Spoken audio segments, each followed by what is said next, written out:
Eto mga idol ang ating mga updates sa FIBA World Cup lalo na sa Gilas, Pilipinas. Noong nakaraan nga ay real talk nga ng head coach ng South Sudan, etong Gilas, Pilipinas na ayon nga sa kanya na hindi umano enough na matapatan ng Gilas, Pilipinas ang kanilang super team.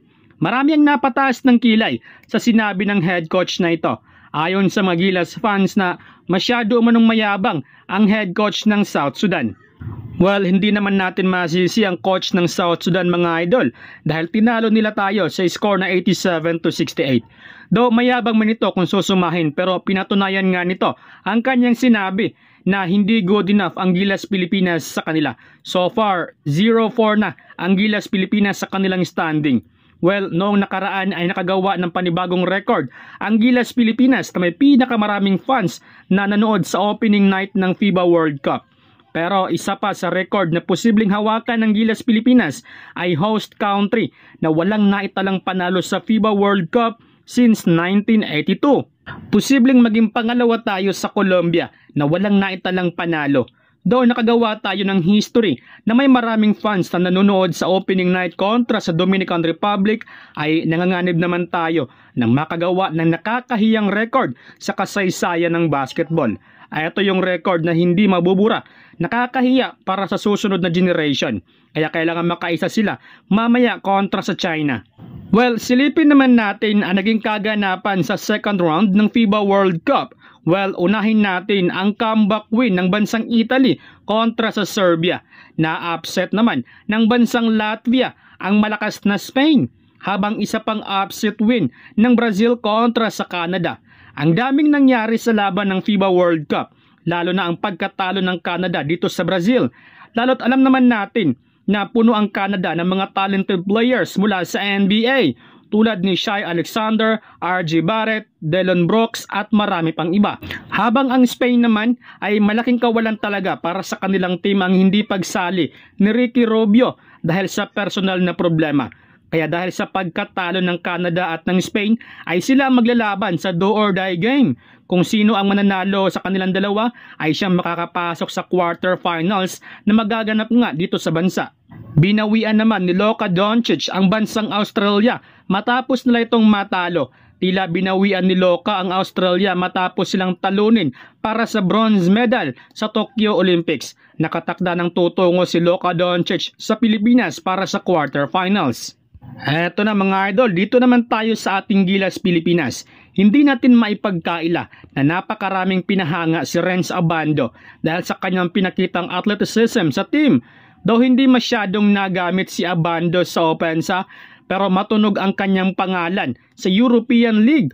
Gusto umano nila na bigyan ng proper training etong si Renz Abando kung papaano nito palaguin ang kanyang abilidad at kung paano pagsabayin ang kanyang pagiging athletic.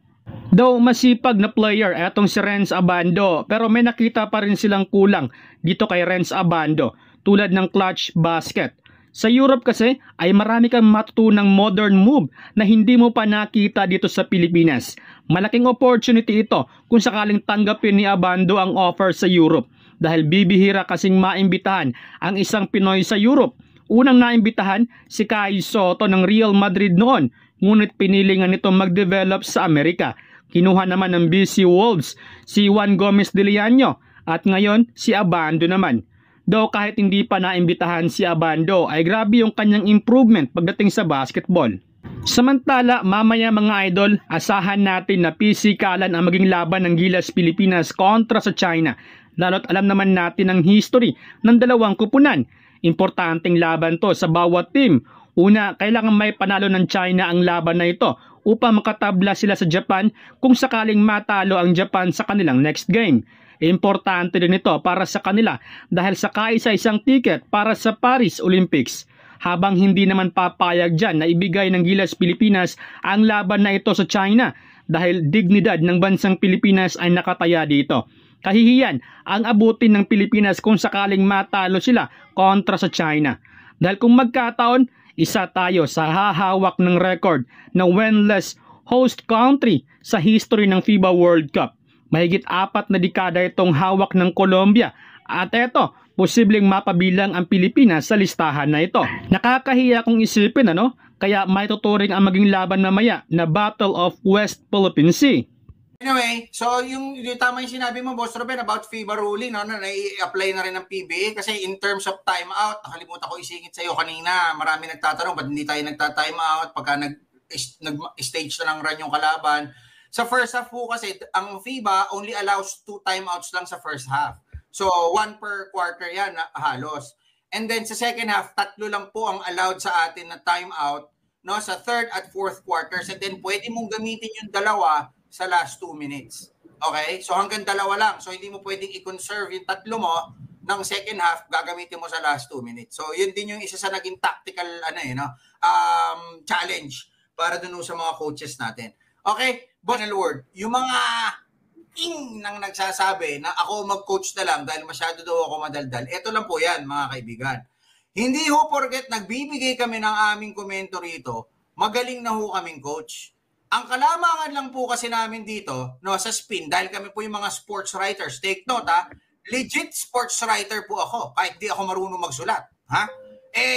Since 2003, nagsusulat na tayo at nakapag-establish na ho tayo ng contact sa loob. So alam ho namin ang nangyayari sa loob ng basketball at ng Philippine sports. Okay? At hindi ho porket nagsasalita kami rito, gusto na naming maging coach at kaya na naming maging coach. Bakit? Sila Mel Chanco ba? Sila Vicky Morales, nagsasalita, di ba? Sila Mike, the late Mike Enriquez, condolence po pala sa kanyang pamilya. Pag nagsalita ho ba sila ng kritisismo sa mga politiko natin, politiko na rin sila? Di ba hindi? Yung mga nagko-comment na ganyan na kami na mag-coach, bobo kayo. Di ba? Mainam nga ho, may mga nagsasalita para na ilalabas ho yung kabahuan at may mga nababago sa sistema Ano gusto nyo? Sumunod na lang kami sa flow? Pumure? Sumamba? Diba? Kung gusto niyo na purihin namin yung nangyayari sa Gilas natin ngayon, i-apply niyo kami sa One Sports. Sige, bayaran nila ako 120,000 per month. Diba? Tapatan nila yung sweldo ko sa Spin. 200,000 ako dito.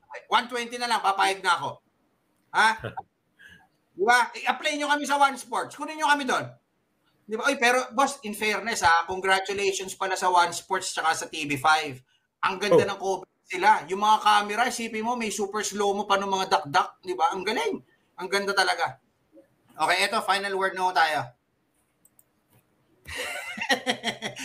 Boss, todo magsasalita pa ba ako?